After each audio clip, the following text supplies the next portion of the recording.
Well, hello, everybody. Thank you very much. This is some turnout. This is some turnout. And I want to thank New York's finest. They just brought a lot of additions. So we have people, thousands of people outside that can't even get in, but they'll get in eventually. We appreciate it. New York's finest. Hello, New York City, and hello to all of the incredible, tough, strong, hardworking American patriots right here in the Bronx. Who would think? Who would think? I'm thrilled to be back in the city I grew up in, the city I spent my life in, the city I helped build, and the city that we all love, New York City. And I'm here tonight to declare that we are going to turn New York City around, and we are going to turn it around very, very quickly. We're going to bring safety back to our streets. We're going to bring success back to our schools. We're going to bring prosperity back to every neighborhood and every borough of the greatest city in our land. We're going to reduce taxes. We're going to bring businesses and big taxpayers back to New York. Gotta bring them back. Gotta bring them back. And we're going to make New York bigger, better, and more beautiful than ever before. And that includes right here in the Bronx. And it's going to be done and funded starting on January 20th, directly from our great and beautiful White House. Is that okay? For my whole life, I always thought that this city is a monumental testament to the power of the American spirit and the American dream. When New York started as a small, rugged Dutch trading post near the tip of Manhattan in 1624, what you see around you is nothing more than wilderness and marsh. But by the muscle and backbone and genius of the people of New York, we built the city into the towering forest of iron, aluminum, concrete, and steel. We made this city and state into the capital of global commerce.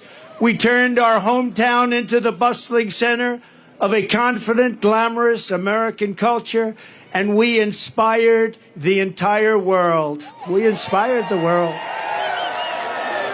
No matter where you went on this planet, everyone knew that when you said, "I'm a New Yorker," it meant you had smarts, you had grit, you had energy, and above all else, you had heart. You had heart. Big, big, beautiful heart.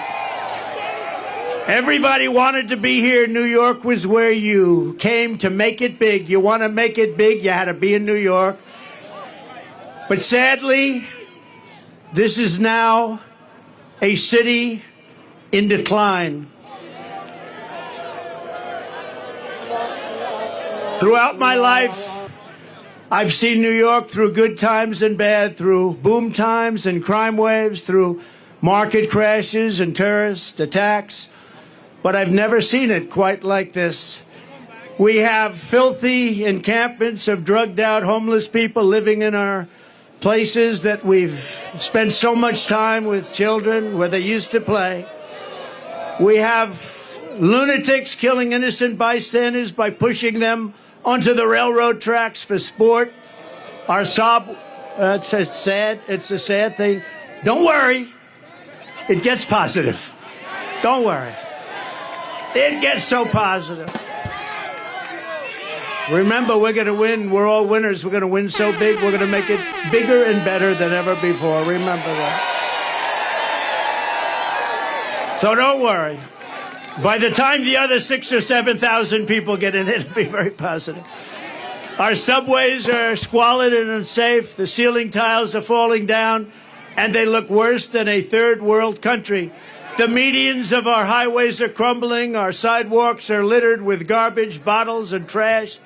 But worst of all, the discarded needles from people that so desperately are in need of help. And we have mobs of migrants fighting our police officers and giving America the middle finger. But we are not going to let this continue. We are not going to abandon our hope and our pride. This city has given us so much, and now it is time that we are going to give it back. Together, we are going to make New York City great again, and simultaneously, we are going to make America great again.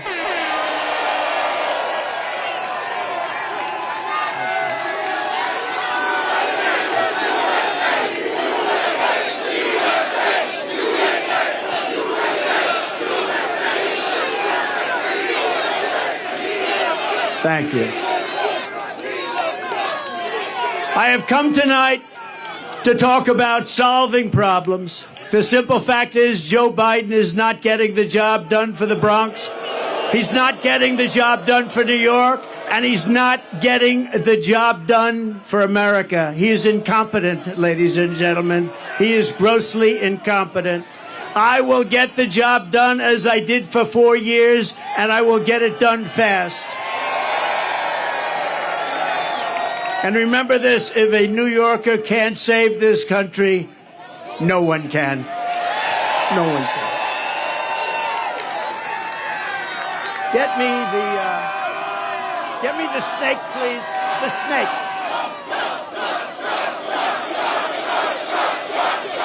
Thank you, everybody. What a crowd. This is something. You know, we wanted to keep it small because who knew? This is like a love fest. Love fest. It's a love fest. We love you. Thank you, darling.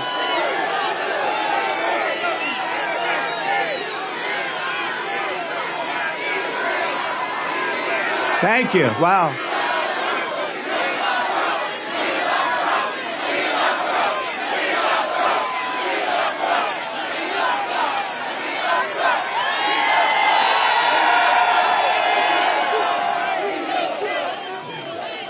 Who said we're not going to win New York? We're going to win New York so much. You know, if we win New York, we win the whole thing. Wouldn't it be nice? Wouldn't it be nice? We'll take back our country and we'll do a job like nobody's ever done before. And what we did for 4 years was incredible, but we also learned a lot. We're going to get in there very fast with the right people, great people, people that are tested and true. Years ago, there was an ice skating rink, the Wallman Rink in the middle of Central Park. You know that story? That had been under construction for more than 10 years. They couldn't get it open. It was a renovation. They couldn't get it done. Mayor Koch was at his wits' ends. They just couldn't get it finished. They couldn't get it built. They couldn't get it open. People wanted to skate before their children turned old. Almost $20 million was spent over a long period of time. It was an embarrassment to the city. Every day they'd be laying the copper pipe, and every night that same pipe would be stolen. And then they'd start all over again the next day, and it would be stolen. This went on weeks and weeks and months and months. They poured the concrete in small patches in wrong directions and at different heights. And they took their advice from a refrigerator company from Miami, where it's 95 degrees out. It was a total mess. They just didn't know what they were doing. And I saw this, and I wanted my children to be able to ice skate before. They didn't care about ice skating. I looked down on the rink, and I said, what is going on? Years and years. So I volunteered, and I took over the project and did a good job. And when I took it over, I said that if it cost more than $2 million, I would pay for it, the entire amount. But it cost far less. The first thing I did was call the Montreal Canadiens hockey team in Canada, right? Isn't that better than a refrigerator company from Miami? They didn't know what we were talking about. But the Montreal Canadiens knew, and they were really nice. I'll never forget how nice they were. And they told me that you don't want to use copper tubing and gas because the gas is very delicate and it leaks.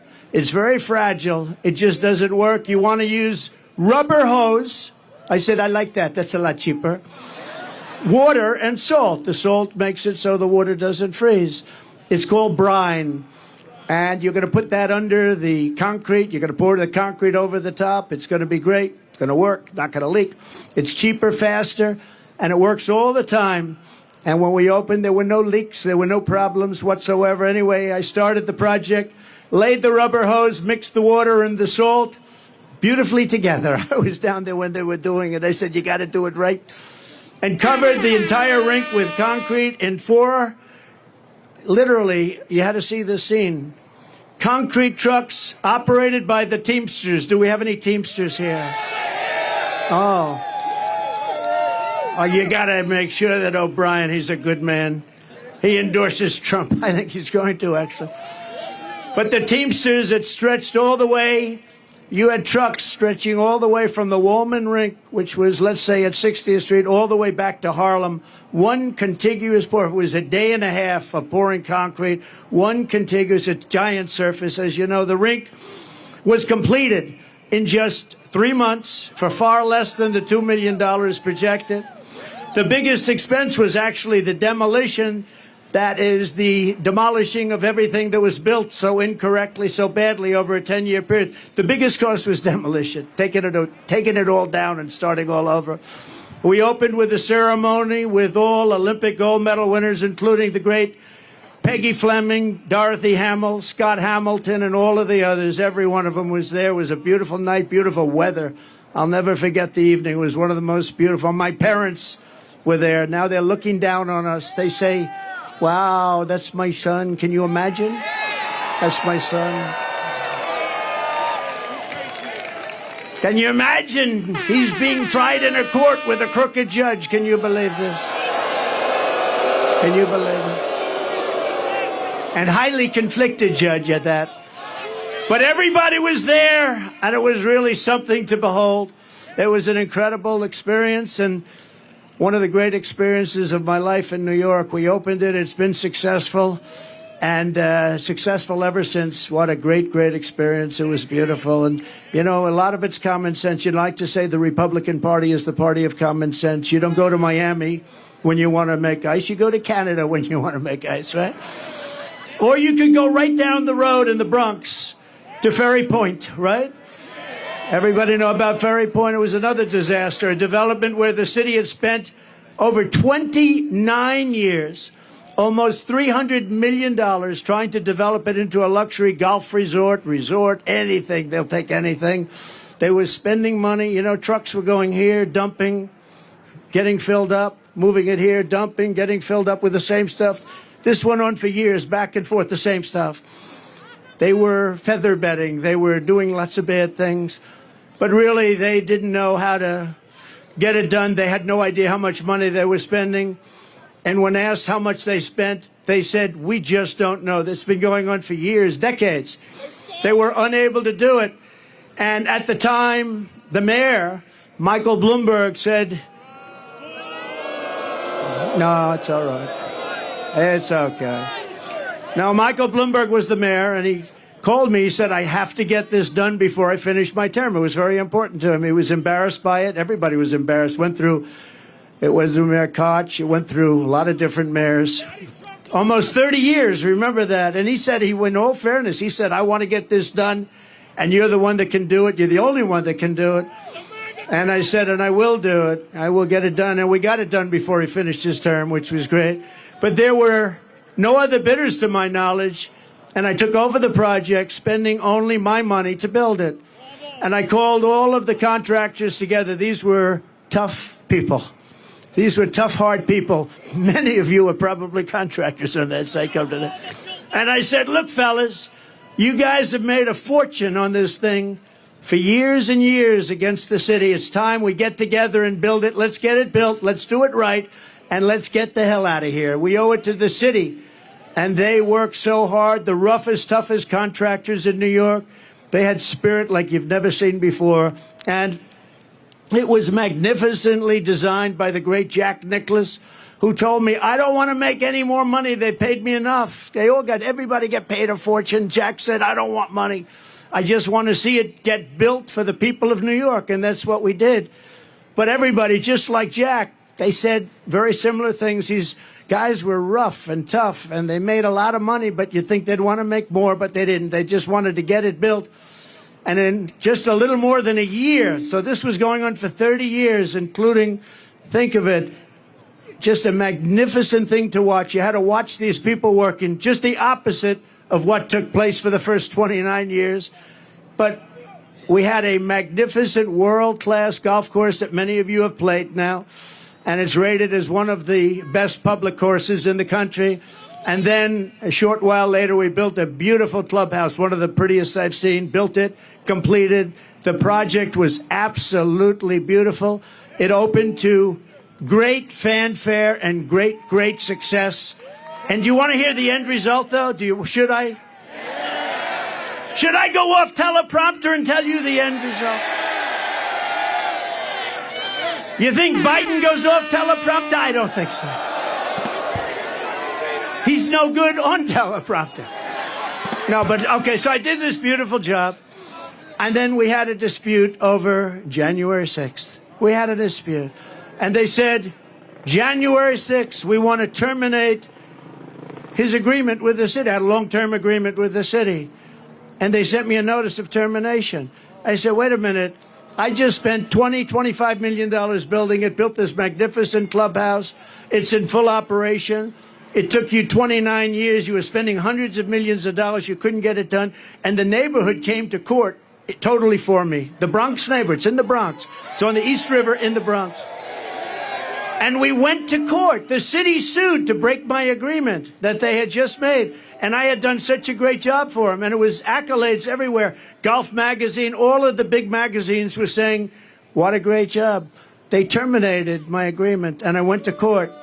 And I will tell you, I had a very good experience. We had a Supreme Court justice named Deborah James. And I have to give her credit. I didn't know her, never met her.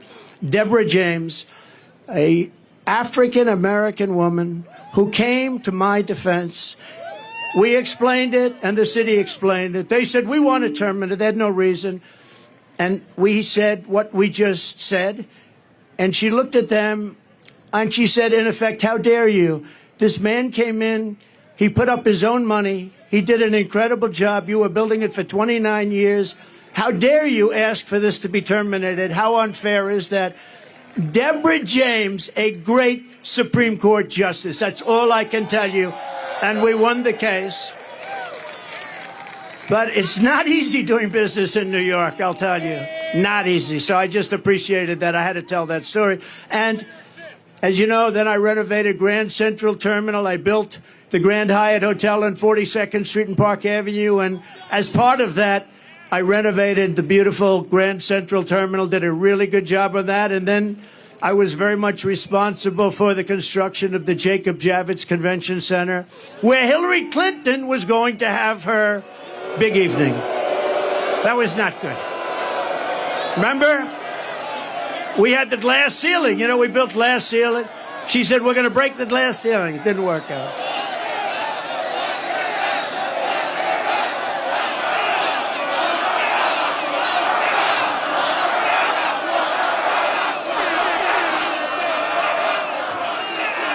You know, I'll tell you a little secret that I don't think I've ever...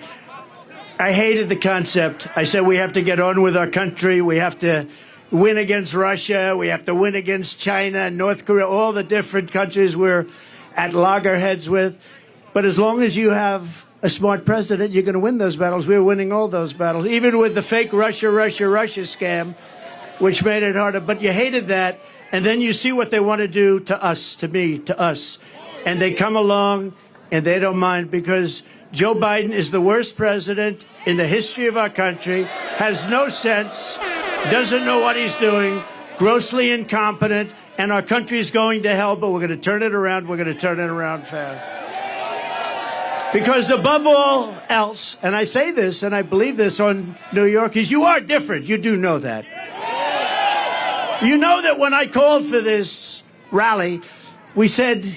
let's just have a meeting. Don't call it a rally. And so many people showed up. I said, like it or not, this is a rally. This is as far as the eye can see. You have to see the lines outside. They're going for miles.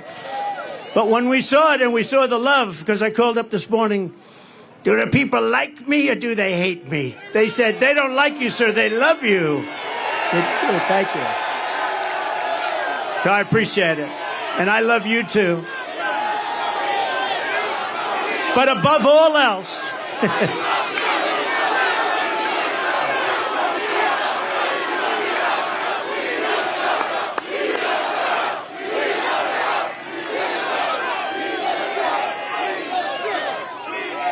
Boy, look at all the cameras back there. That's amazing. That's the fake news. Yeah. You know, they'll say tonight, Donald Trump spoke to a very small crowd of people in the Bronx. It was a very hostile crowd, very hostile. They hated him very much. No, sometimes they're okay. You know, I agreed to do a debate with crooked Joe Biden on CNN with fake Tapper. And I think they'll be fair. Does anybody think they'll be fair? I might be. No. That's all right. When they said, here's your story, you can have a debate on CNN with fake Tapper as the primary host. And I said, I'll do it. Because you know what they thought is you'd say CNN and they'd say various people on the show, various anchors, and, you know, headed up by fake Tapper. And they thought I was going to reject it. I don't want to do it. Then Biden would say, I offered to debate, but he wouldn't do it. So they said, we want to have a debate. I'll take it. Well, we haven't even told you what the debate is all about. Then they said, today, they said, we'd like to set up tables so you sit down. I said, I don't want to sit down for a debate. Let's go. At some point, so we're not sitting down. We're going to be standing up for the debate. And here's what you know. If crooked Joe Biden makes it through the debate, which I think he will, they're going to say it was one of the great debate performances in history. One of the greatest debate performances. But there they are. And we're on every network tonight. I don't know what's going on. We're on Fox. We're on all of them. So have a lot of fun, but we're on all of them. So they understood. They understood before anyone how big this would be. And you got to see what's back there coming in. Thank you. Thank you.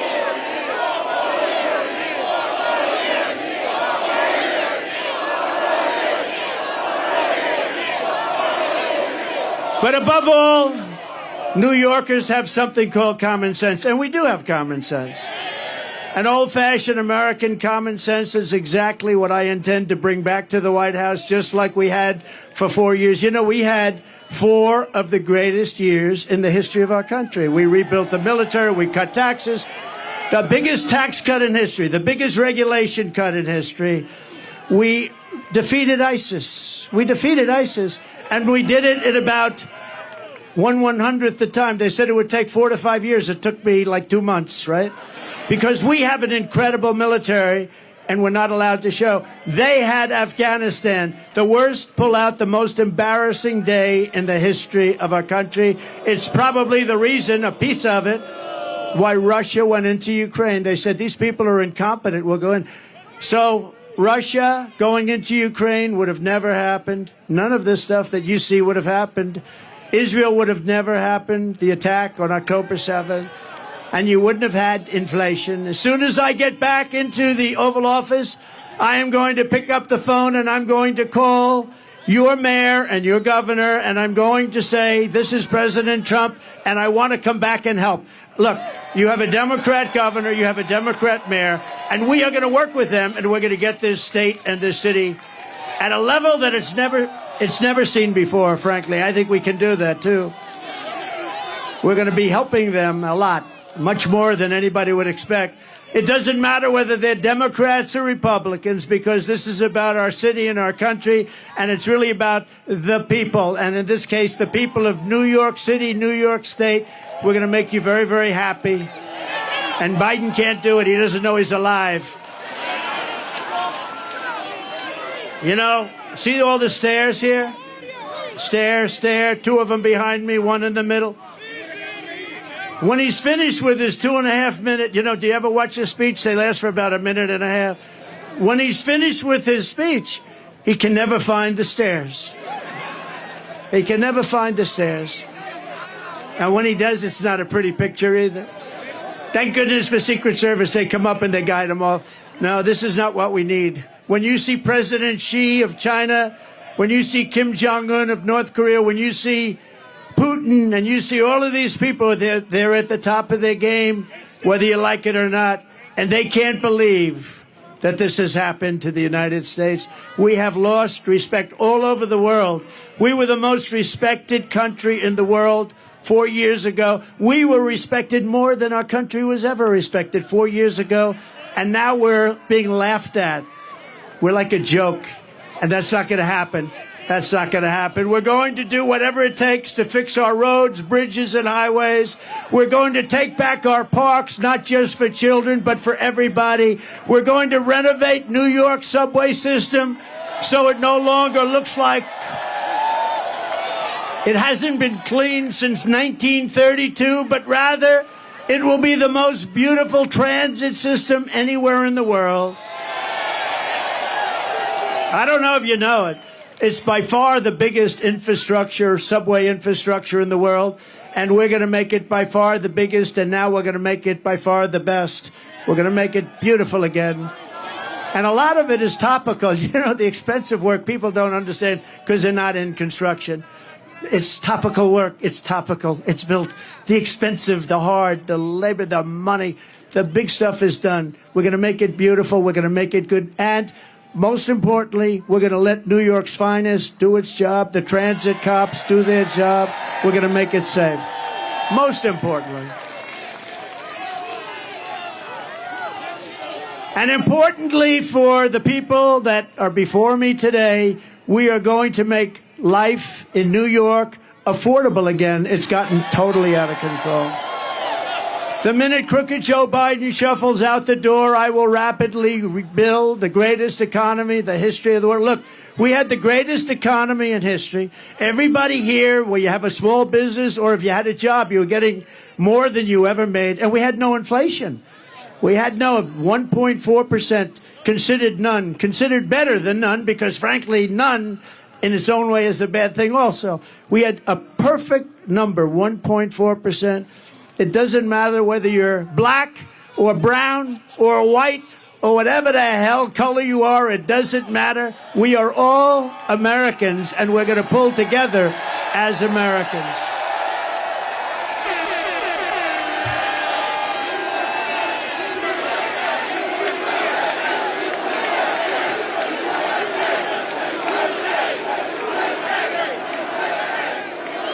We all want better opportunity. I'm not just going to promise it. I'm going to deliver it, as I did just a short while ago. Think of it.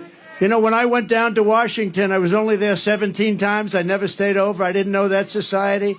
And we had great people. Look at what we did with economic development, with the rebuilding of our military, with the tax cuts, we had great people. But we also had some people that I wouldn't have used if I had my choice. Now I know everybody. I know the smart ones. I know the dumb ones. I know the killers. I know the weak ones. I know them all.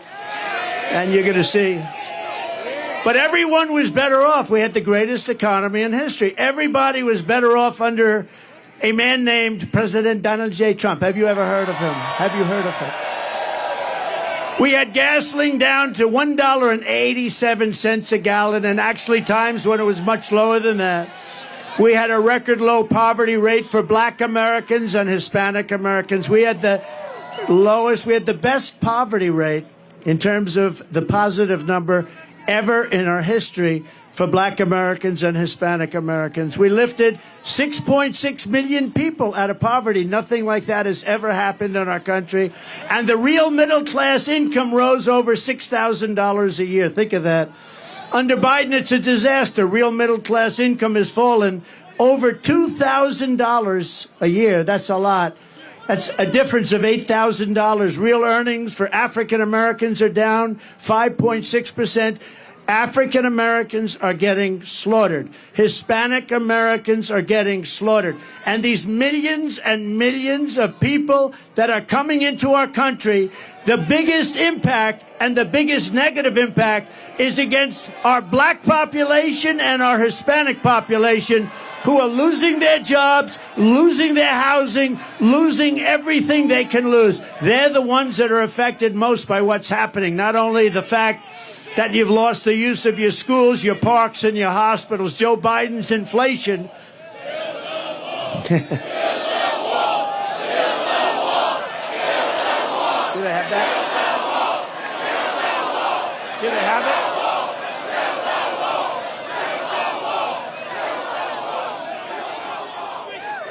Speaking of the wall, so we built much more wall than we built 571 miles of wall. We had the safest border in history. We were going to put up within a period of 3 weeks. It was all built, laying there, ready to be put up, designed by the Border Patrol, who are incredible people, ICE, who are incredible people, all together. I wanted to put up concrete plank for the contractors here. They didn't want it. They had to have hardened steel.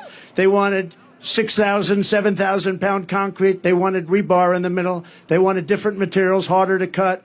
So we had very hard steel, very good stuff. Everything was good. We had the panel on top. It was called an anti-climb panel. We had the best wall, and it was going to bid. We were going to add 200 miles of wall. It would have taken about 3 weeks. And then we had the rigged election. And you know what happened after the rigged election? They took the wall, and instead of putting it up, they sold it for 5 cents on the dollar. And I said, these people really do want to have an open border. And that's what's happened to our country. Our country has gone to hell because of it. It's gone to hell. But I want to thank Mexico. I want to thank, because I went to Mexico.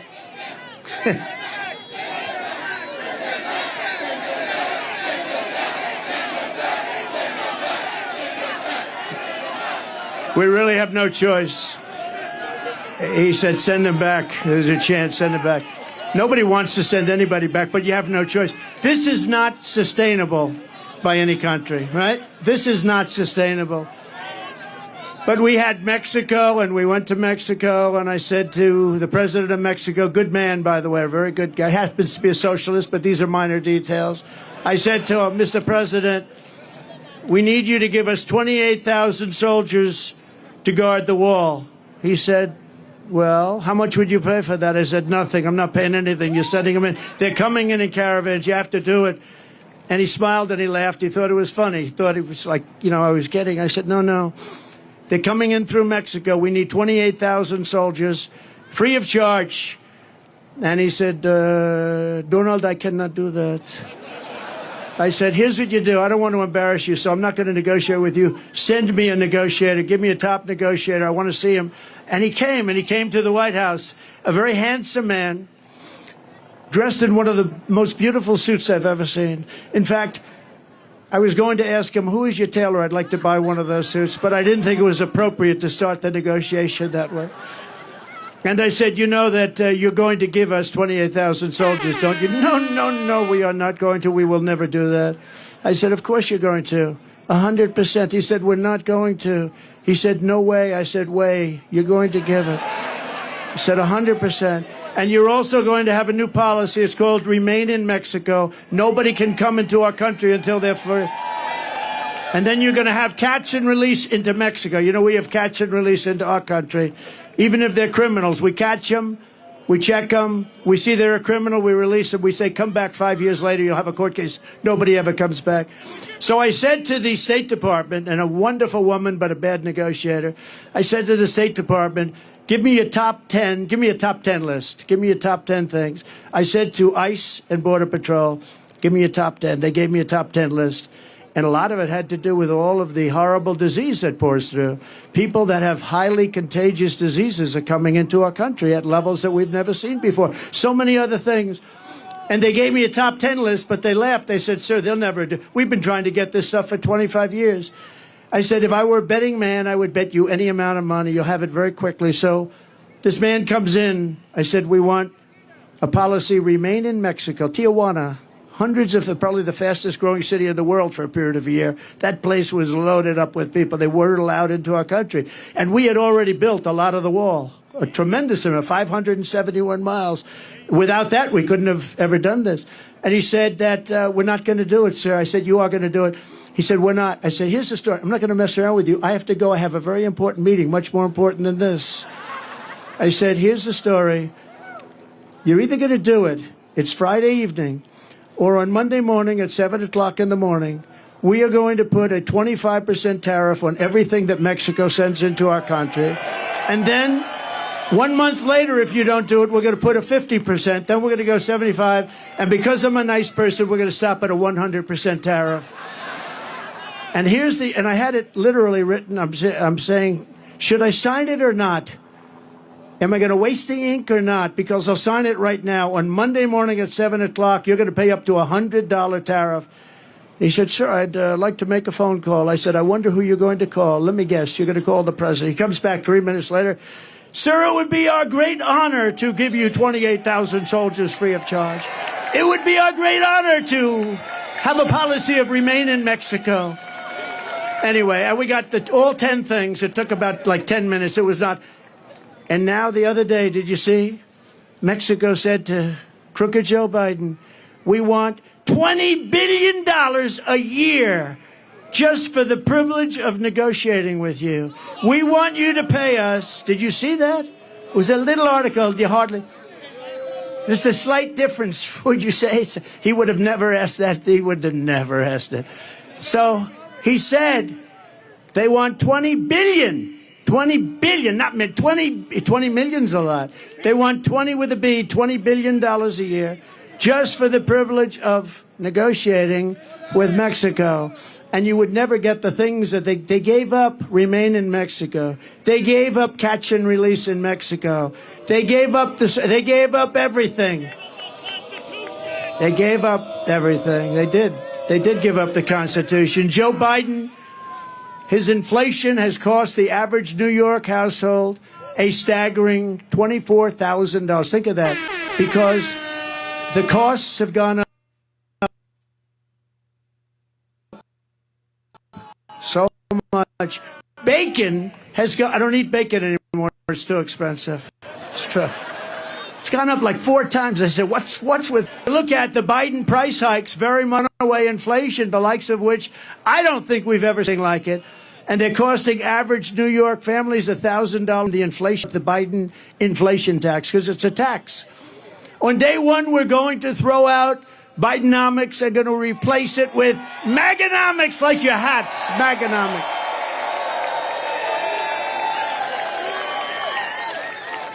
And I will give you lower taxes. We're going to cut it still lower. Remember, when I cut taxes, I gave you the biggest tax cut in the history of our country, bigger than the Reagan tax cuts.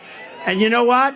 The following year, we reported massive increases in revenue. So with lower taxes, we actually took in more money because it gave incentive for people to work. Lots of reasons. But I will give you low taxes, low inflation, low interest rates, rising wages, growing incomes, and fair trade for the American worker.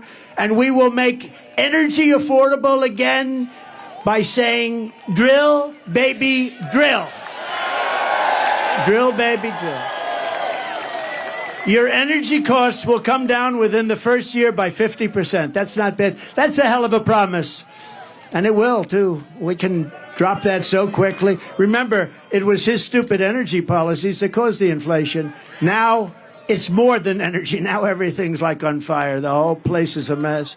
We will quickly return our nation to the path of prosperity, and we will bring our country back together through unparalleled success. Our country is going to be very successful, and people are going to come together. And I will tell you, a lot of people say, do you think you can ever get the sides together? And by the way, I have to say something. Our side is much bigger than their side. You see that? Much bigger. We're more quiet, much more quiet. But when we get going, we're much tougher, right? We're much tougher. But it is much bigger. But I saw it. We had the greatest economy in history, and I was getting calls from the other side. I call it the radical left. But left-leaning, to put it mildly, Democrats, can we get together? Because everybody had the best they've ever had. African-American jobs were the best in history. Asian-American, the best in history. Hispanic, the best in history. Women, people with a diploma, people without a diploma, people that went to the great Wharton School of Finance, MIT, Harvard, they were doing better. And the people that didn't have a high school diploma were having the best. Everybody was better. There wasn't one group, not one, that went down. And it was bringing our country together. So it can happen. And when they ask, because I get that question a lot, do you think the sides can ever get together? And I went through the experience, and we can get together. And then we had COVID come in, and we had to fight that battle. And we did a great, I've been recognized as having created a great economy, and great military, defeating ISIS and all the things. We rebuilt the entire military, created Space Force, all those things. We never got the credit, and we had no wars. Thank you, sir. That's very nice. Remember Hillary Clinton used to point at me, he will create wars. No. They said his personality will create wars. I said, no, my personality is going to keep us out of wars. And I was right. First president in 78 years that didn't start a war. We had no wars. None of these stupid wars. Such a shame. When you see all the people that died in these horrible wars in the Middle East and everything else, countries didn't want us, dropping bombs all over the place. Spent $9 trillion in the Middle East. We bomb the hell out of the place, then we leave. You know, in the old days, to the victor belong the spoils. We don't do that. We bomb the hell out of everyone, then we come back home. It's so sick. It's so sick and so stupid. These people that led us are so stupid. You want to use that as a last resort. You can solve these problems with a meeting or with a telephone call. You don't have to drop billions of dollars worth of bombs on people's heads. You don't have to. It's called peace through strength. It really is. And there's no reason for it. What they did in the Middle East is so incredible. They bombed the hell out of the place and then they left. But to the victor belong the spoils. We didn't do that. Now, in Iraq years ago, I was a civilian, but I got a lot of publicity for whatever the hell reason. And I said, don't go into Iraq, don't go into Iraq, don't go into Iraq. But if you're going to go in, keep the oil. Well, they went in and they didn't keep the oil. And Iraq now has $350 billion in cash from the oil. And Iran, by us destroying Iraq, the military of Iraq, you know, for years they fought each other, and they were equal sizes, equal everything. They were equal military partners. And for 1,000 years under different names, they would fight, a religious thing. They'd fight, they'd go 5 feet left, 5 feet right, 5 feet left, 5 feet right. Somebody would say they have gas, somebody would say they have nuclear, then they'd rest for a few years, and they'd fight again. But we blew the hell out of one side, Iraq. So now Iraq is a subsidiary, essentially, of Iran. Congratulations for the geniuses that got us into that mess. Because Iran essentially controls, and that was the other thing. When I was president, Iran was broke. They had no money. I said to China, if you buy, they bought a lot of oil. I said, if you buy anything, but if you buy oil from Iran, we are going to do something to you. What's that? You're not going to do any business in the United States. He said, well, that's the end of buying oil from Iran. Every country was told that. Iran was broke. They had no money for Hamas. They had no money for Hezbollah. They had no money for anything. Then Biden comes in and he takes all of the sanctions off. And they go out, and now Iran has $223 billion. Congratulations. And we're the only ones for 5 hostages. We just paid $6 billion. And for electricity for Iraq, we just paid $10 billion. And think of it, Iraq has billions of dollars that we're paying for their electricity. So we were in a position, there was no terror, there was no threat, there was no nothing. And now Iran has become a big threat again.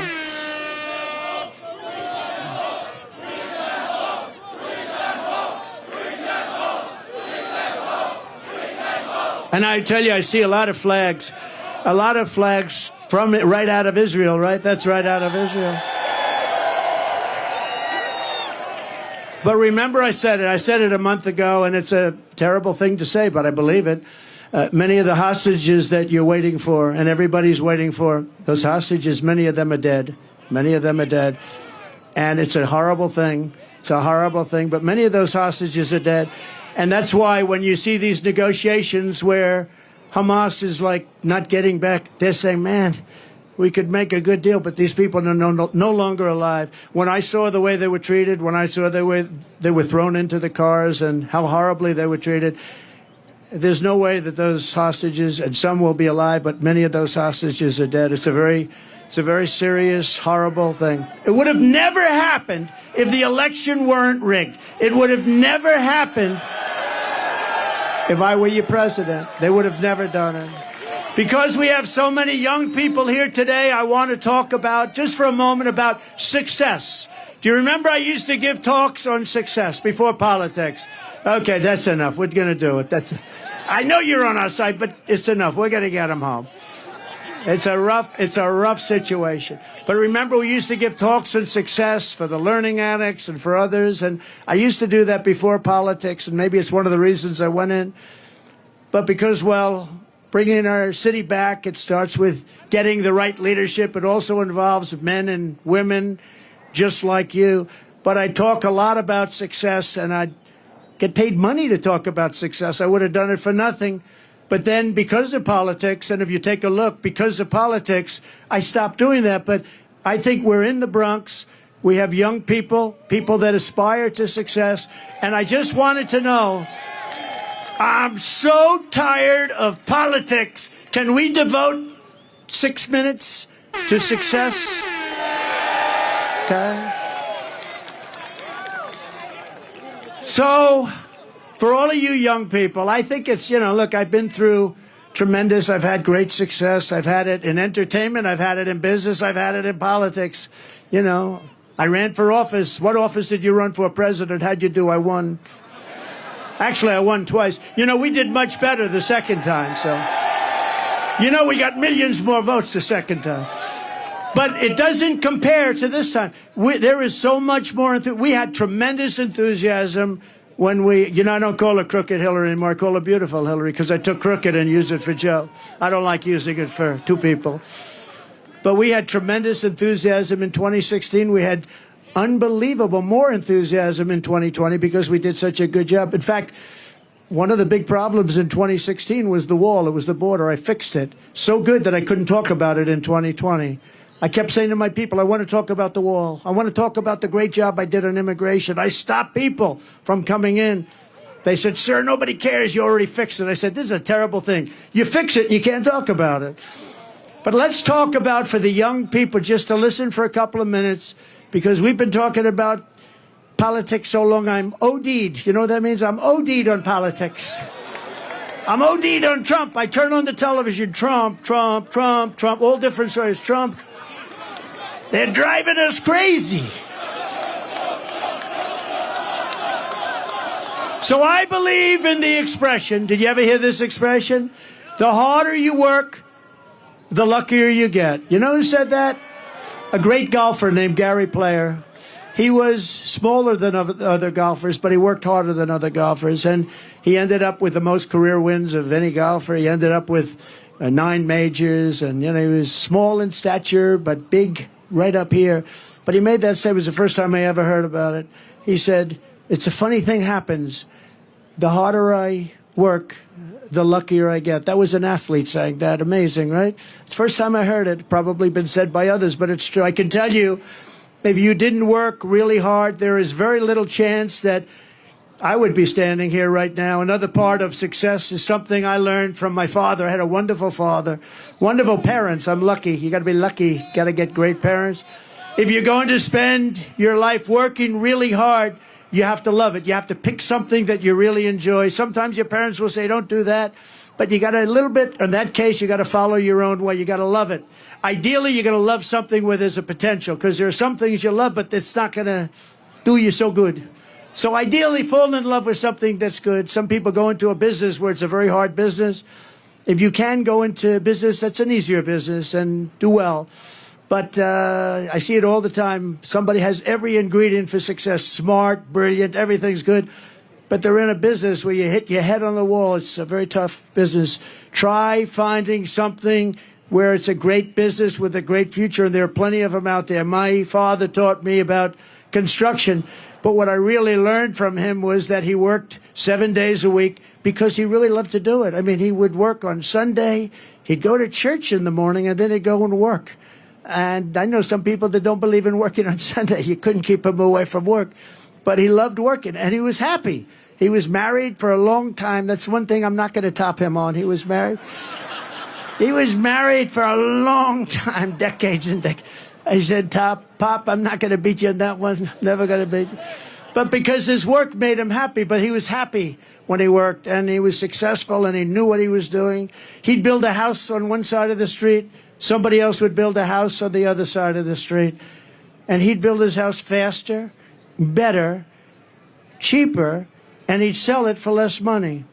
The other guy would build the house for more money, take him longer, couldn't sell it.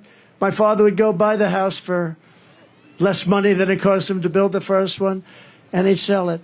And you know, in the old days, a long time ago, his brother was a professor at MIT. My father worked, he was a little younger than my father. My father put him to school. He went to MIT, a very brilliant guy, Professor John Trump, the longest serving professor in the history of MIT, 41 years, I believe.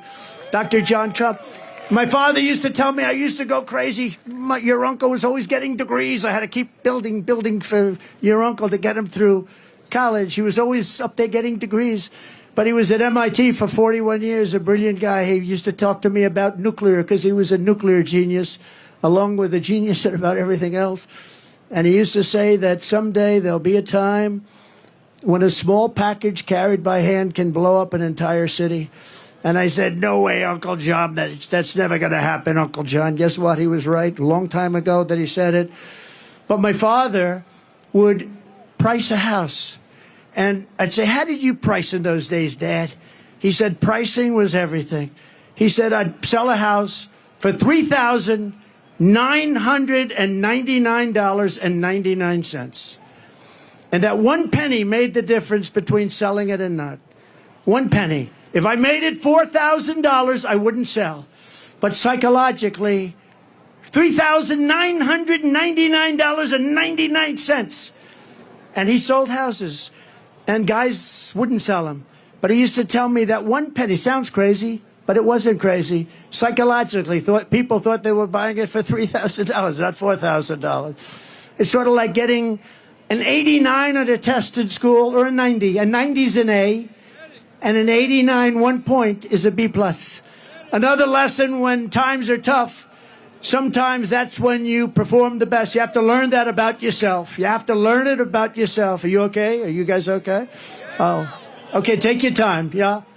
Take your time. Doctor, any doctor, please? Doctor in the house. Thank you. Are you okay? You take your time, darling. Yeah.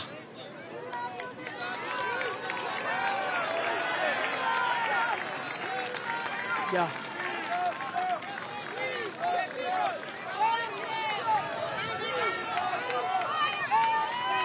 Take your time.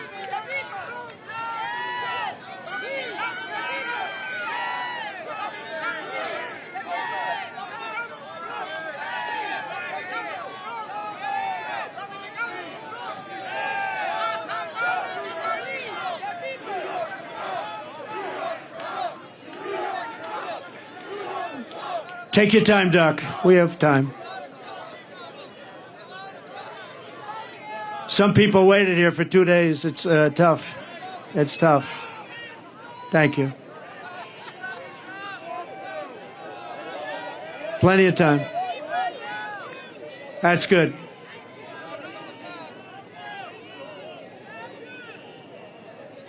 Water.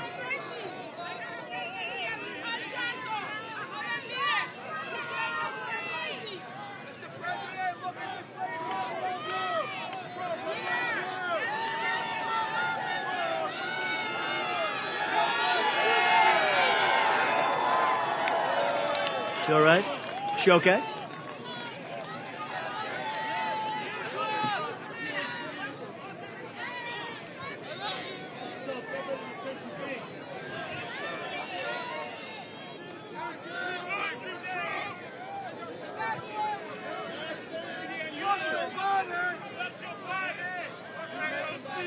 She doing all right? She doing okay? Thank you, Pat. Plenty of time.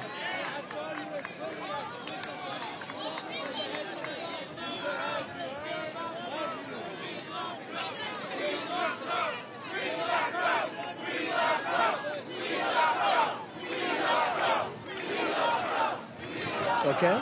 You okay? Thank you. Doctor, thank you very much, doctors.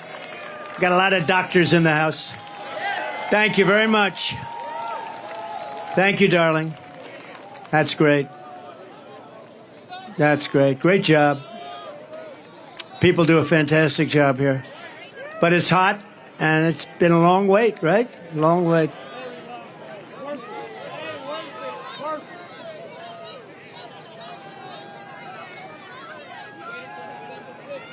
Thank you very much, Doctor. Appreciate it. Thank you. I know she's going to be okay because she's so tough. Some of the greatest days of my business career were in the toughest times, but I enjoyed waking up every single morning and go to battle. A lot of people say to me today, the toughest business people, people that you know about, could I ask you a question? How do you do it? I say, do what? How do you get up in the morning and put your pants on? Where do you put the pants on? I'll explain it to you someday. How do you do it? How do you get up? How do you do it? How can you want to do with what you do? They're after you. They're after you. These horrible human beings are after you all the time. Impeachment hoax number 1, impeachment hoax number 2, lawsuits all up. And they're doing it to injure the political opponent of an incompetent candidate because he can't run fairly and squarely. And I say, you know what I do? I just do it. I put on the blinders. I say, I just do it. We do it. And the other question they ask me is, will it happen again? And we have to make it too big to rig. We got a lot of great people watching. We have to make it too big to rig. But one of the things you need in success is momentum. You need momentum. You got to have, and when you have that momentum going, there's nothing that can stop you. And I tell the story of Bill Levitt. Bill Levitt was a great real estate man, great. Levitt towns all over the country. One of the most successful real estate people at a certain age ever. And he built these massive towns that were, you know, there was nothing like him at the time. And very successful. And he was offered a lot of money to sell to a big public company. And he decided to take it. He was a young man. He was in his 40s. And he said, darling, I'm going to take it. Told his wife, I want to take the money. And for 20 years, he went out. He bought a yacht. He lived a beautiful life. He lived in the south of France. But he got bored. And 21, 22 years later, he said, I want to make a comeback. I can't stand this life anymore. I want to make a comeback. And he went to the company that he sold to, a big public company that did very poorly. They had no idea what they were doing. You know, he used to, by the way, he used to pick up every nail, every piece of wood, he used to sell the sawdust, everything. He would say every penny was a major event. And now you had this big public company. They didn't know what the hell they were doing. So he went back and he made him an offer. They didn't want to sell, and he paid a little more. And he ended up buying it for an okay price. And he was so happy. He said, now I can go back to work. And he went back, and everything he touched turned bad. The market turned on him. The jobs turned on him. He was no longer able to get zoning. He was spending a fortune. He had just purchased it for a lot of money. And he ended up going bankrupt. He was bankrupt.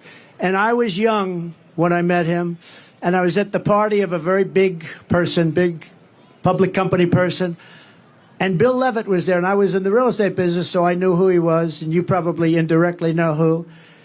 And everybody was shunning him a little bit. Nobody cared about him anymore, but I did, and I went over to him, and I say, hi, Mr. Levitt, I'm Donald Trump. I know it. I was doing great. I was sort of like a hot guy. I was hot as a pistol. I think I was hotter than I am now, and I became president, okay? I don't know. I said to somebody, was I hotter before or hotter now? I don't know. Who the hell knows? Who the hell knows? Who the hell cares, right?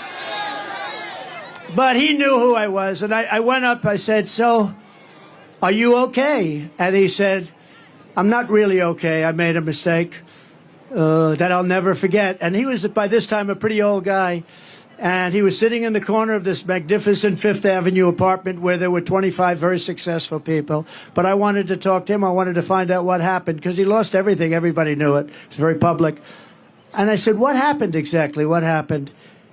He said, son, I lost my momentum.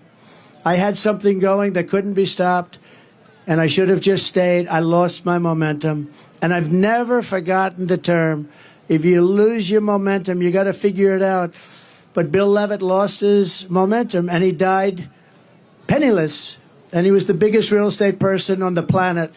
And I've never forgotten that story. And it was a sad story. He was a good man, too. I thought he was a good man, but did an unbelievable job. Today, you have Levitt towns all over the country, and pretty amazing. But you have to always keep moving forward.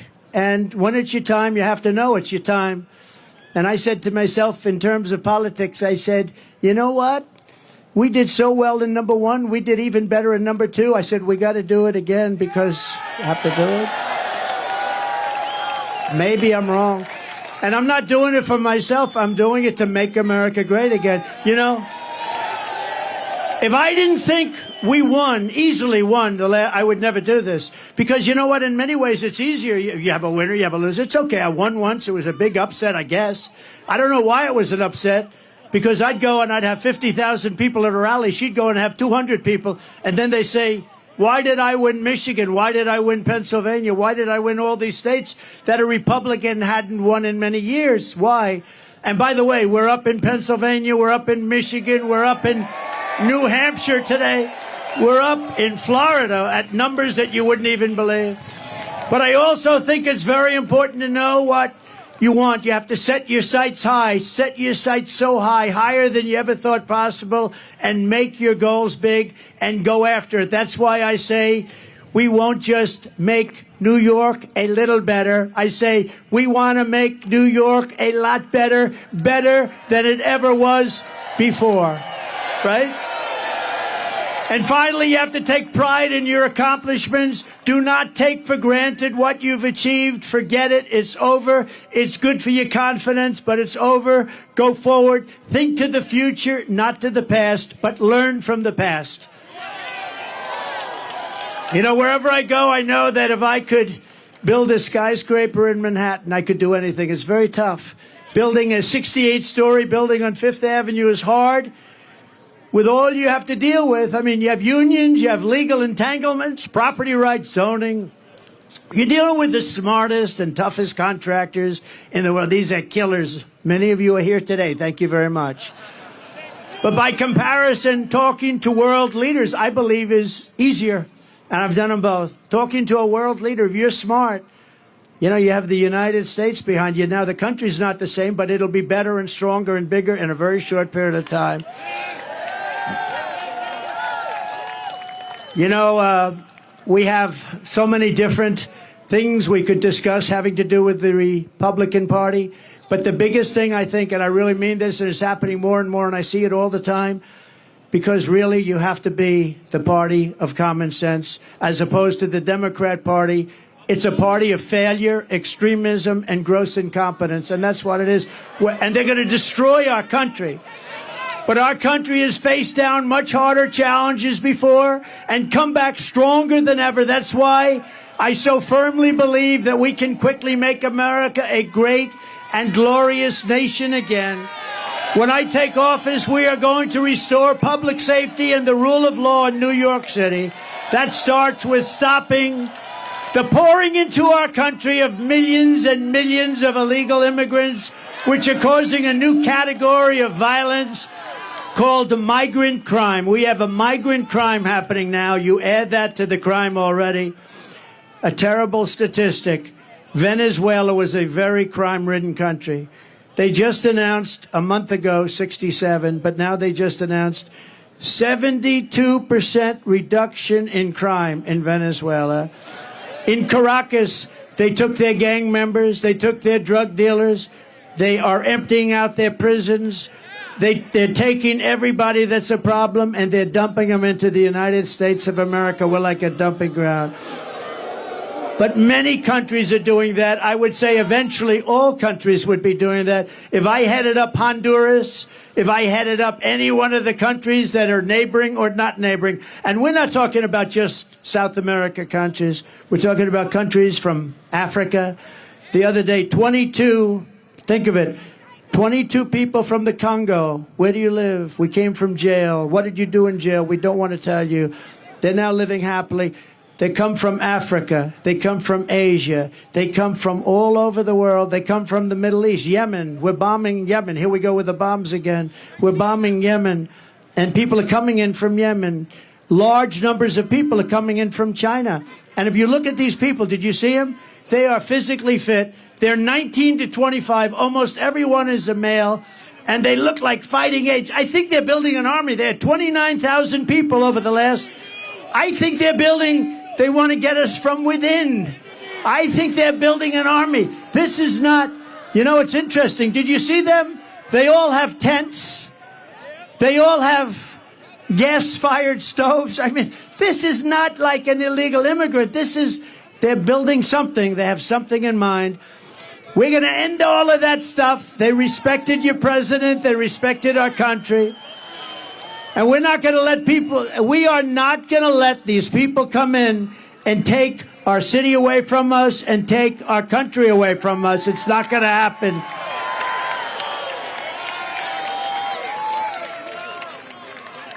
Now, who would let people, seriously, who would let people come from prisons and jails, from mental institutions?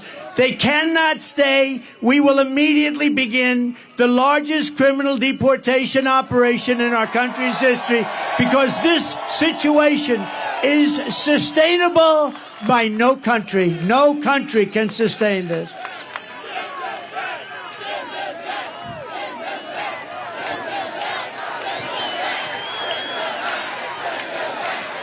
As we speak, there are hundreds of thousands of Biden migrants invading our city and our country.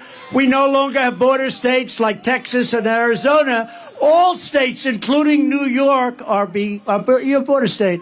The people are pouring through Texas. They're pouring through Arizona. They're pouring through every state. Every state is now a border state. Every state is now, we're talking about, in my opinion, 16 to 17 million people. And these are not necessarily people that are going to help us as a country. We want to be nice. We want to be respectful. They're coming from so many places. We don't have any idea. In many cases, we don't even know what the language. You know, you have languages that people don't even know about. We have languages where there's nobody in our country that speaks these languages. They're coming from places we have no idea what's happening with our country. The flood of migrants is putting crippling burdens on our communities, your schools, hospitals, parks, and public resources. Frankly, we're lucky to get this big park. I don't know how the hell we did it. It must be New York's finest. I don't know how we did it. They call it the Biden migrant invasion, and it's wrong. It's immoral. And the vast majority of New Yorkers agree with me that this is unacceptable. It's unacceptable. We must stop it. We must stop it immediately. And you know, for the people coming up, it's also unacceptable. They come up in what's called caravans. The women are treated horribly. They're being raped at levels that nobody's ever seen before. Nobody wants to talk about it. The fake news will report that, oh, it's so terrible what he said. But it's fact. It's fact. The people are being treated. They're coming up in 100 degrees, and then it's freezing. They're coming through snake-infested areas. It's a hell of a journey, and so many people are dying coming up. If we told them, please do not come up, you're not going to come in, like I was telling them for a long period of time, they wouldn't come. They're being offered. Look at California Governor Newsom. Governor Newsom. He offers education. He offers medical care. He offers pensions. He offers everything. He'll even give them an electric car because they're all over the place. How about the electric mandate? You like the all-electric mandate? Not too much, huh? Does anybody like a car that doesn't go very far? Cost a lot. In Brooklyn, American students at James Madison High School were recently told they had to stay at home from school so their classrooms could be turned into housing for thousands of migrants. Very simply, Joe Biden puts illegal aliens first. I put America first. I put America first.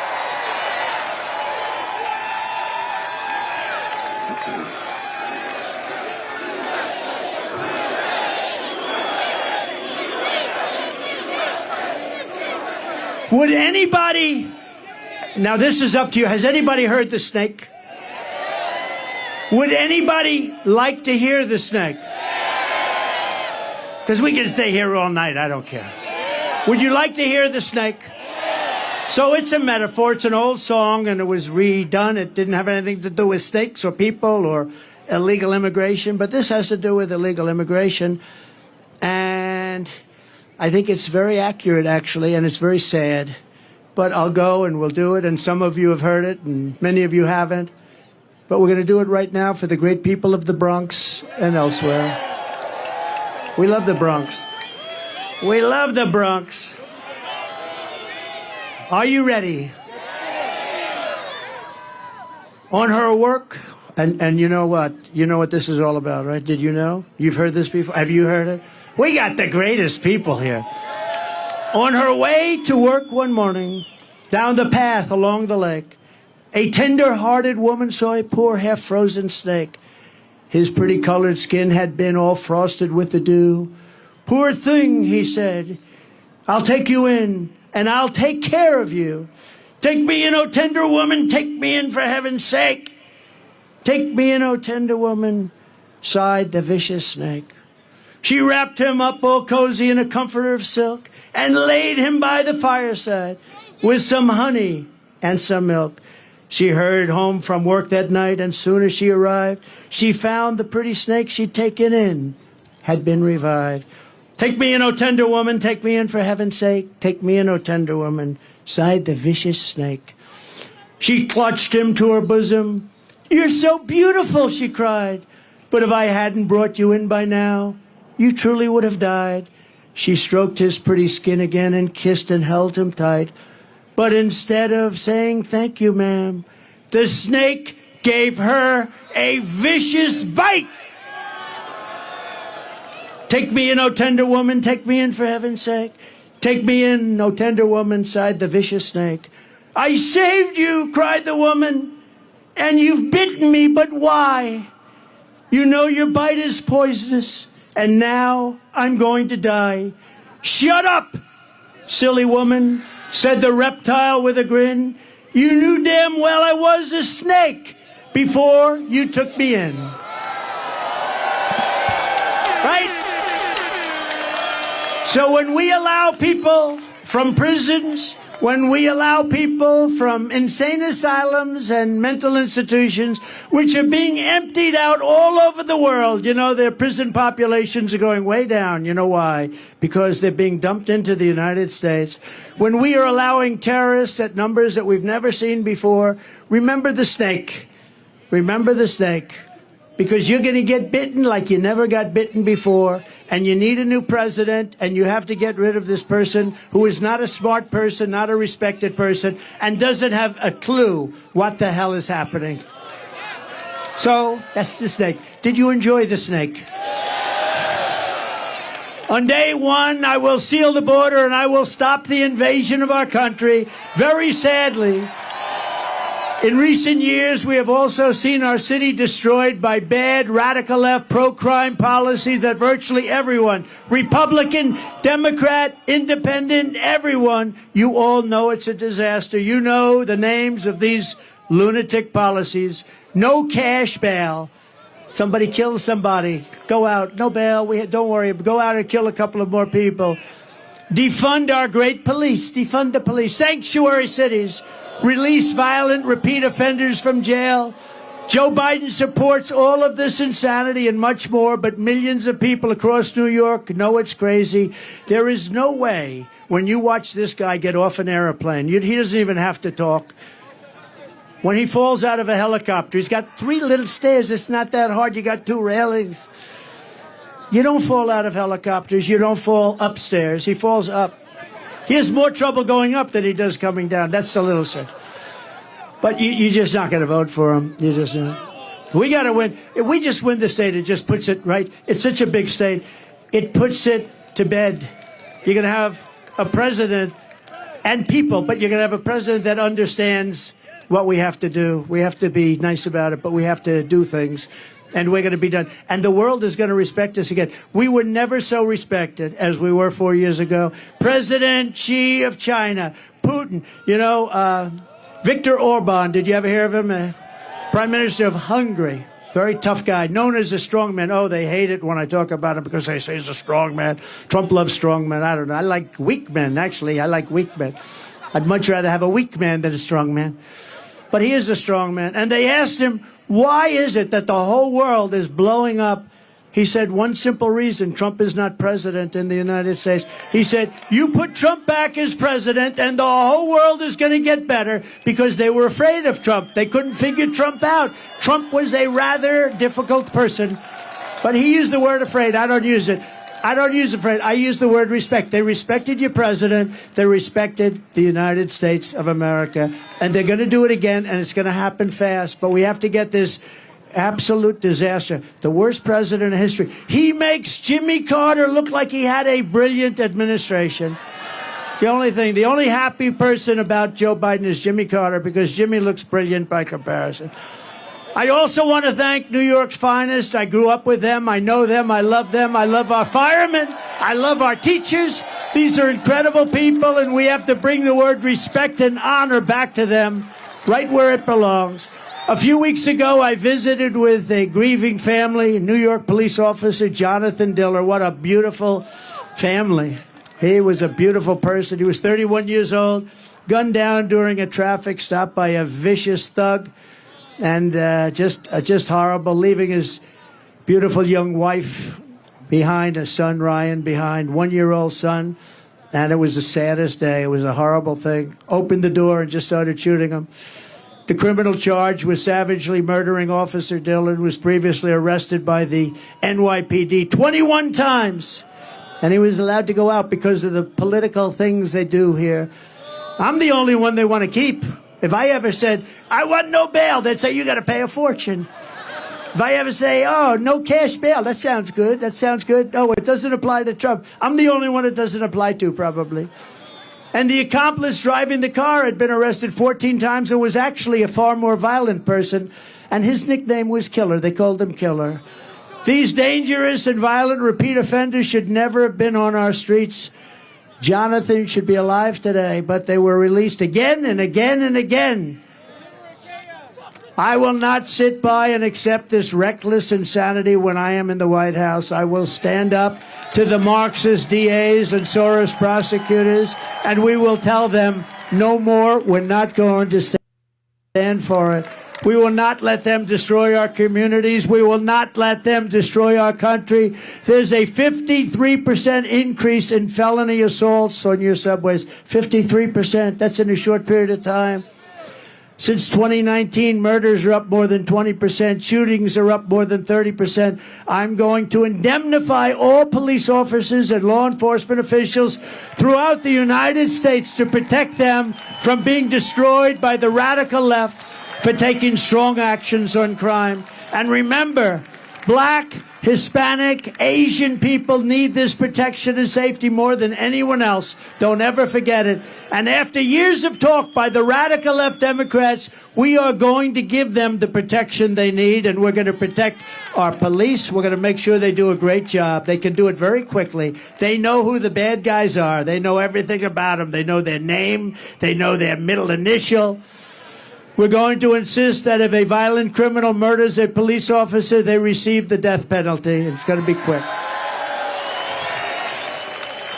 And I also want to work with your mayor and your governor, happen to be Democrats, to clean up the homeless encampments so that you can once again enjoy your parks and your public spaces. Right now, you don't have public spaces. They're occupied by migrants in tents.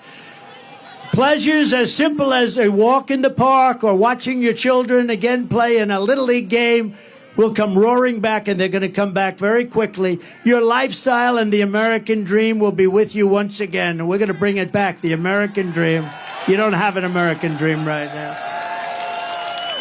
You will be proud, and your children and your country will be even prouder of you.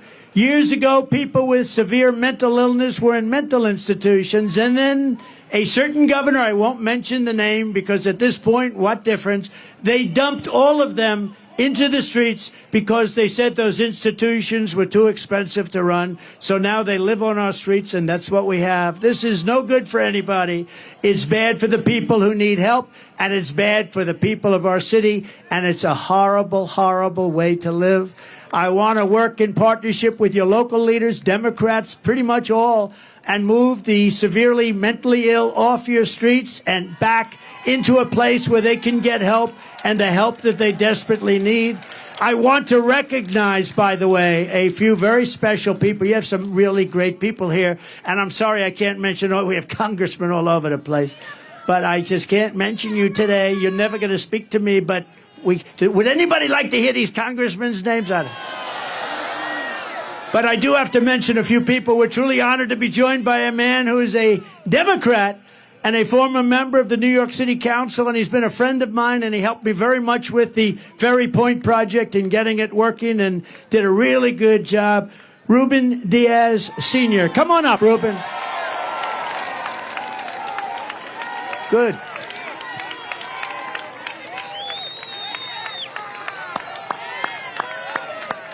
Good. You look beautiful. Please. Thank you. Mr. President, I am a Puerto Rican, a black Puerto Rican. I used to be a state senator for 15 years. And I used to be a city council member. Today I'm here for various reasons. But I want to tell you first that as a Puerto Rican, as a Hispanic, I want to apologize to you for the conduct of George Juan Merchant. As a Hispanic, I want to apologize. Thank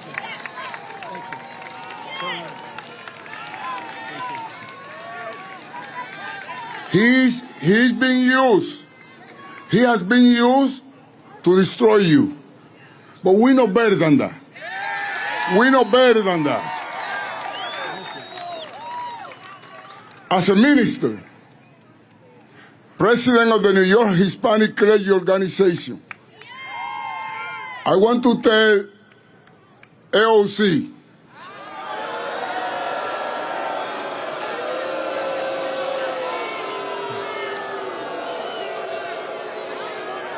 this morning she intended to become a prophet. And she said,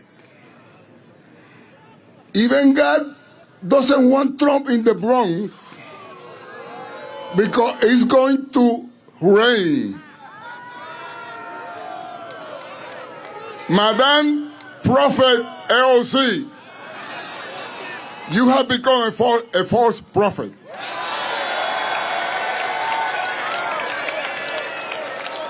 Look at what a beautiful day.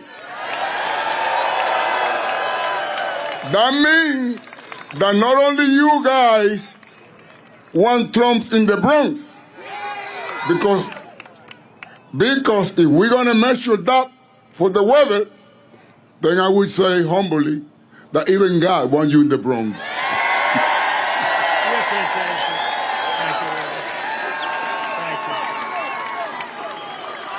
And I want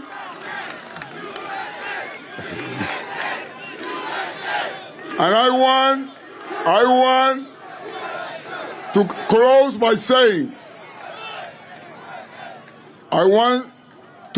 saying, Mr. President, I want to join you in having the Bronx great again. Please accept this Democrat, this black Puerto Rican with a kinky hair and a broken English. Please accept my endorsement for you as a president. Thank you very much.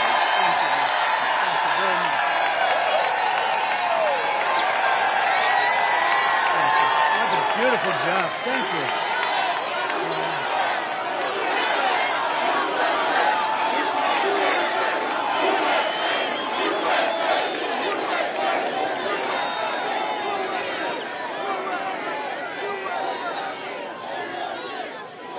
Thank you very much. How nice was that? I didn't expect that. Really? That was beautiful. You know, it's always dangerous to do that. You never know what's going to come out. Maybe he'll change his mind coming up, but he doesn't change his mind. That man is a winner. He's a winner and a great man. Thank you very much, Ruben. Also with us is New York native and current U.S. Congressman. He's hot as a pistol. Oh, boy, he has a future. And he's a great friend of mine, Byron Donalds. Come up, please, Byron.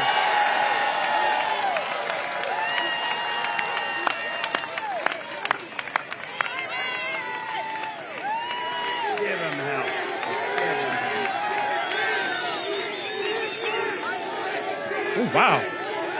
Mr. President, there's more of them here now than when I was up about an hour and a half ago.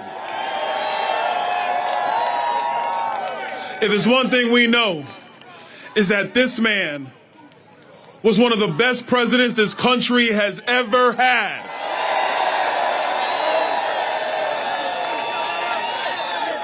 And if there's another thing that we know, is that all of you are going to make him the 47th president of the United States.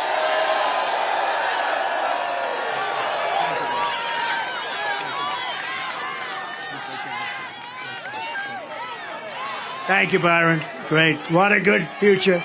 Here as well as rapper Chef G. Does everybody know Chef? Where is Chef G? Where is he? Come on up, fellas. Rapper Sleepy Hollow. Come on up here, fellas. How are you, man? Hey. Oh, I like that. I want to get that done. President Trump. Oh, man.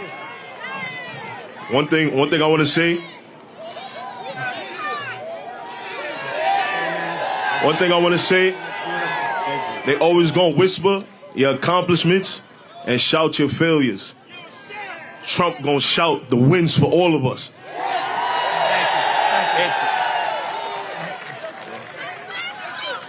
Make America great again. Thank you, fellas. I appreciate it, man. Thank you. Thank you, Bob. Thank you very much. That's where I like those teeth. I want to find out where you did. I got to get my teeth like that. I want that to happen to me. As somebody with a fantastic future in the Republican Party and beyond, Gavin Wax, thank you. Young Republicans, Gavin, wherever you are. Thank you, Gavin. Adam Solis of New York, Young Republicans, who's been fantastic. Thank you. Thank you very much. Thank you. Good job you're doing. Madeline Brame of Blexit. Thank you, Madeline. Thank you very much. Somebody that's a real star in politics and has done an incredible job and so popular in Nassau County. The county executive, Nassau County, Bruce Blakeman. Come up, Bruce, for a second. Come up, Bruce. Where is Bruce? We got to get Bruce. Where is he? That's a long way to come up to hell with Bruce, right? Come on up, Bruce. Come on. This guy is central casting. If I'm doing a movie on a politician, this is the guy I have playing. Come on. That's great. Thank you, Mr. President. Thank you very much, Mr. President. Both my parents were World War II veterans. Not many people can say about that. They would be shocked and appalled by what's going on in this foreign invasion from our southern border. Nassau County is not a sanctuary county, and when Donald Trump gets reelected, this will not be a sanctuary country. God bless America.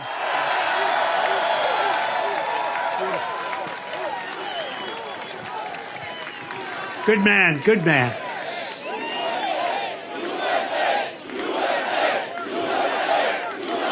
Thank you very much, guys. National Committeeman and Chairman Joe Cairo. Joe, thank you. Thank you. Thank you, Joe. And Andrew, thank you very much for being here. Star of the future. I heard you made a good speech. Thank you very much. Thank you all. Thank you, everybody. We have so many people out there, but we're going to finish this up. This has been, I didn't know. I woke up, I said, I wonder, will it be hostile or will it be friendly? It was beyond friendly. It was a love fest. From the very first day that we take back the White House, I believe we are going to have the 4 greatest years in the history of our country. We're going to restore peace through strength. We're going to keep radical Islamic terrorists out of our country. We're going to protect our great seniors, and I will never let anyone touch your Medicare or your Social Security. Under the Democrat program, they will be gone. We are going to restore free speech in America. We are going to fight for your right to school choice, something you all want. And I will not allow schools to impose COVID vaccine mandates or mask mandates. We are going to get far-left Marxist lunacy out of our children's classrooms. We're going to keep men out of women's sports. And we will, once and for all, secure our elections. But all of this, saving New York and saving America, starts with telling crooked Joe Biden, the worst president in history, you're fired, like the apprentice. You're fired. Get out. You were terrible. You're destroying our country, Joe. Get out. If you want to help, you must vote. I believe that we can win New York State. We have levels of support that nobody's seen before. I mean, look at this. So register, volunteer, turn out everyone you know. Don't assume it doesn't matter just because you live in a blue city. You live in a blue city, but it's going red very, very quickly. We must work together as a team to win. New York has always been the home of proud patriots like you. You are proud patriots. You love this. You love this city. You love this state, and you love our country. New York was the city loved by Teddy Roosevelt, Norman Rockwell, the great Flo Ziegfeld, General Douglas MacArthur, George Gershwin, Frank Sinatra, and in baseball alone, Babe Ruth, Lou Gehrig, Joe DiMaggio, Jackie Robinson, and many, many others. It's a city where workers and skilled craftsmen strode across steel beams 80 stories high to build the great Empire State Building and the Chrysler Building and all of the others. It's the city that lit up the shining lights of Broadway, that turned Times Square from a seedy, dirty, long-forgotten area into one of the greatest crossroads of light and glamour anywhere in the world. It's the city that produced generations of everyday American heroes who willingly spilled their blood and gave everything they had to make America into the greatest nation in the history of the world. Above all, this is the place that every one of us here today has been proud to call our home, our town, our city. And we are the ones who are going to make our city great again. It was hardworking patriots like you who built this city, and it is hardworking patriots, and this is something you can say it, and you can say it 1,000,000 times, and you can emblazon it. It's hardworking patriots like you who are going to save our country. You are going to save our country. We're going to get out and vote like never before. We're going to make it too big to rig. Our vote is going to be too big to rig. So one thing they can't guard against, working together, there is nothing we cannot do and no height we cannot achieve. Together we will make America powerful again. We will make America wealthy again. We will make America strong again. We will make America proud again. We will make America safe again. We will make America great again. Thank you, Bronx. Thank you, New York. We love you. Thank you. God bless everyone.